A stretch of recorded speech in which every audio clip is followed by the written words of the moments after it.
Hello Libra, thank you for joining me for your monthly forecast for April.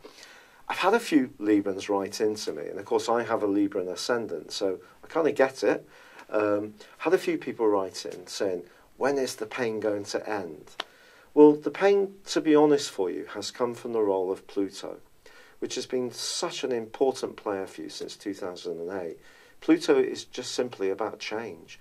And we can drive that change ourselves quite consciously.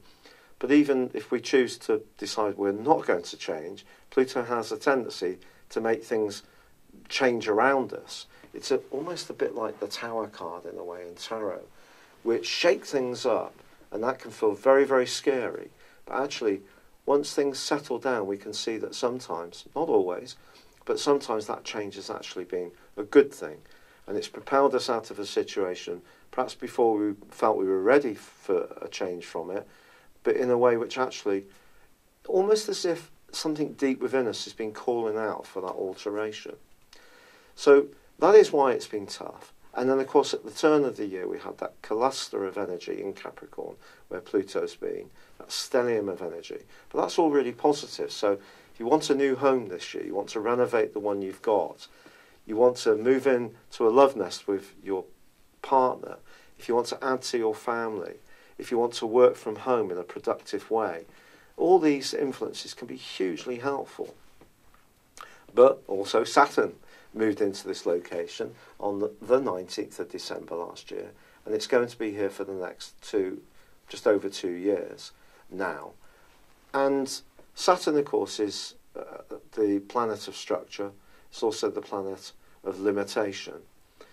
Saturn can be hard going. I don't think there's any doubt about it. So if there are any sort of difficulties around family life or your emotional life or where you live, flatmates, too cramped, too small, too noisy, too cool, too hot, they could be thrown up by the role of Saturn. Saturn is just like that. But it can also teach you as an intellectual sign a lot more about your emotions. And I think try to see Saturn as your, not necessarily ally, but almost like a stern uncle or auntie who's there just reminded you of what you really should be doing. They've actually got your best interests at heart, even if it's not always obvious. So think of that. But Saturn is, I have to say, profoundly important this month. Because at the very end of last month, there was a full moon in your sign. And that suggests that a relationship issue is really going to be important to you as you come into this month, especially if it's a relationship with someone you're close to in proximity, emotionally, or within your family unit, perhaps a partner, perhaps an offspring, because Saturn squared up with that full moon. And that full moon is going to provide a backdrop through to the middle of this month. Furthermore, Mercury, the planet of communication, is in your opposite sign and is tracking backwards in a retrograde through to the 15th of this month. It doesn't come out of shadow, in other words, go back to the place when the retrograde began, through to the early part of May either. So communication is going to be so preciously important this month. Now you are, by nature, a very skilled communicator, very often. But what's coming in here, and what may be tricky for you and challenging for you, is that it's almost like your emotions, led by Pluto, but they're in the supporting cast of Saturn, are almost making you much more conscious of the emotional dimension of your relationships, whether you like it or not. So, we all have relationships.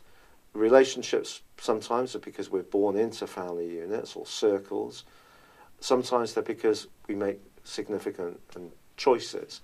So whatever your relationships are, it could be that you work with people that you don't necessarily choose in terms of your closeness to them, but it's how it impacts on you emotionally, your relationships, how it feels is going to be the big message of this month. There's no question of that whatsoever.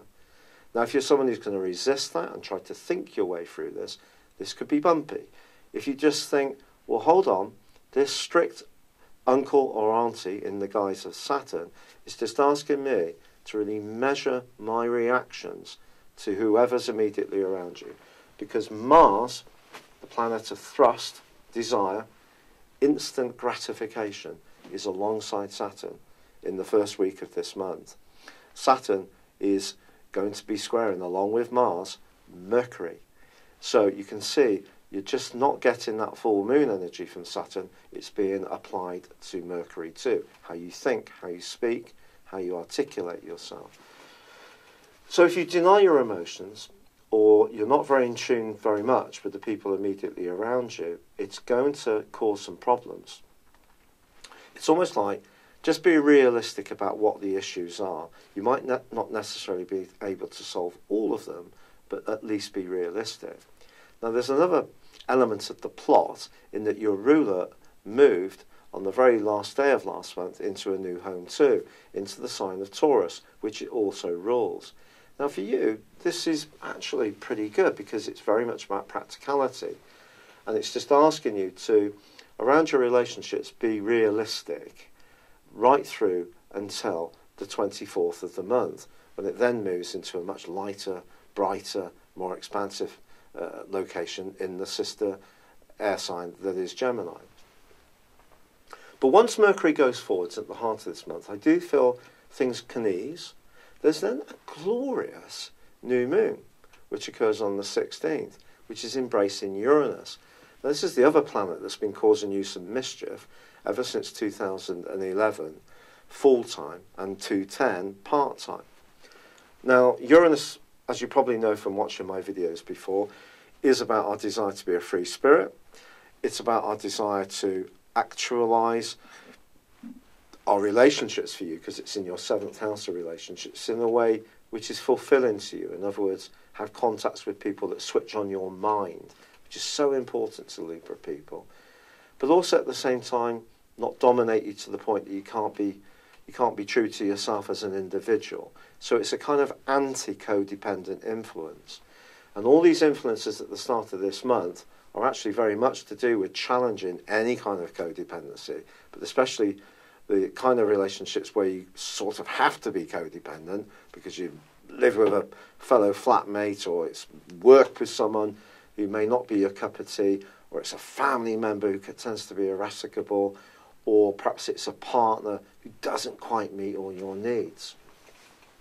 So this new moon, which occurs on the 16th, is going to give you an opportunity in the following month to revolutionize your thinking and take these challenges and turn them around. Use your mind to turn them around, but also use a spirit of newness, of trying to think of novel solutions to old, intractable problems. You can do it, definitely. And if you're single, this is a glorious new moon. And if you're open, it's pushing you to be even more open to the type of people who could enter your orbit over the following month. It's just that I feel that you're becoming much more conscious that you're an emotional being. It's not just about being the good guy of the Zodiac, which you've often been, in other words, the people pleaser. You need to meet your needs as well, your emotional needs. And people need to meet you halfway in what they give you. So your relationships get to a better point. It's where people feed your and nurture your needs, not just you being attentive to them. And of course, you can, when you get cross, be absolutely very, very much more fervent in the way that your opposite sign of Aries can be, because you're a cardinal sign. But that energy starts to emerge for you in the latter part of this month. On the 18th, Saturn goes into a retrograde, so the next 4.5 months. If you are making those changes to your home, or you are moving, it isn't necessarily going to be a stroll in the park, but it will be worth it once you get through it all. But on the 20th, the Sun moves into a much deeper, more passionate, psychological part of your scope, which is about transformation. And over the following month, it's asking you to let go of anything from your world that's no longer serving your greater purpose. Now, sometimes the things that the 8th house wants us to let go of may be the things that we want to cling on to most. Money, security, a job that's well paid that we don't like, those kind of things. A relationship which has its upsides because it's stable, but maybe it's dull, this kind of stuff. But you know, your emotions are then put in a furnace in the last 10 days of this month.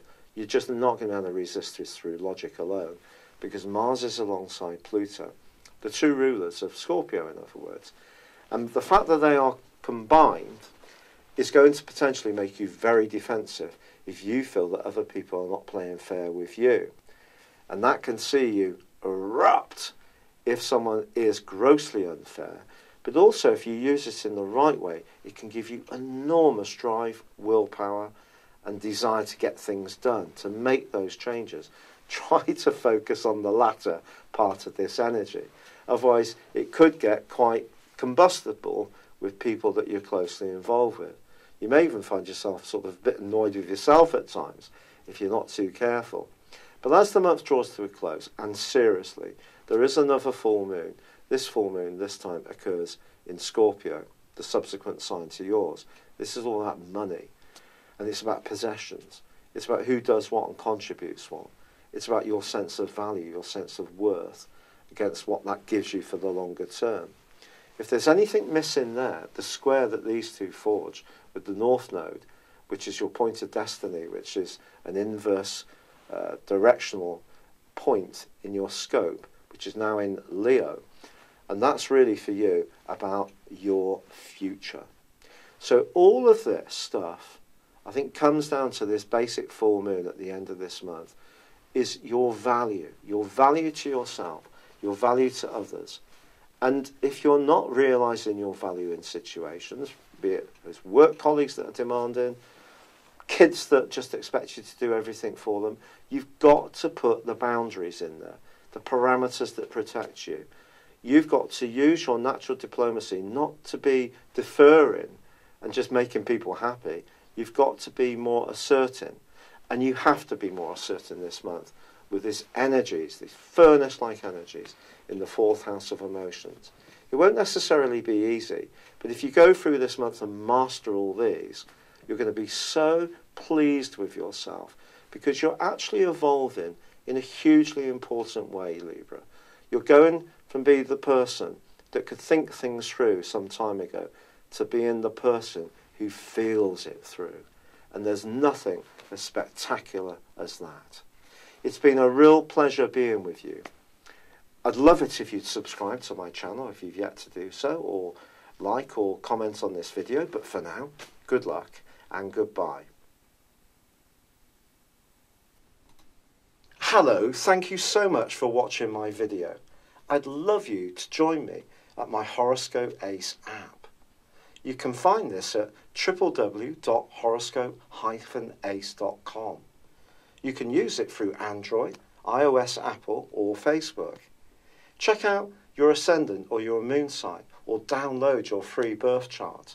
There's all your favourite videos, plus there are daily, weekly, monthly and yearly horoscopes for general, love, Chinese and Indian astrology. If your passion is tarot, there's my brilliant 3-card money or love tarot readings too. And it's all there at www.horoscope-ace.com. Thank you.